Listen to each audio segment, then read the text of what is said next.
Pertandingan leg pertama playoff Liga Champions Asia yang mempertemukan Bali United menghadapi PSM Makassar akan segera berlangsung. Pertandingan leg pertama akan berlangsung di Stadion Kapten Iwayan Dipta Bali pada Selasa, 6 Juni 2023.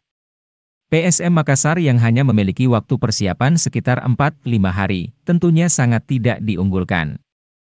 Hal ini juga yang membuat skuad asuhan Bernardo Tavares ini sedikit tidak diunggal di laga leg pertama. Bahkan, beberapa suporter memberikan kritik akibat kurangnya persiapan yang dilakukan oleh Wiljan Pluim CS. Sementara itu, lawannya Bali United sudah mempersiapkan tim jauh-jauh hari. Bahkan sempat menggelar satu laga uji coba menghadapi Persebaya Surabaya. Menurut pengamat pesepak bola Budiarjo Thalib, hal yang paling saat ini dilakukan oleh pelatih Bernardo Tavares adalah membenahi tim dengan datangnya beberapa pemain baru. Apalagi menurut Budiarjo Thalib, Bali United adalah tim yang bagus. Baik dari segi pemain lokal atau pemain asing mereka sama baiknya.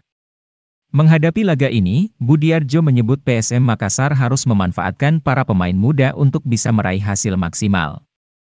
Sebagaimana yang diketahui, para pemain muda PSM Makassar sendiri memiliki talenta-talenta yang luar biasa.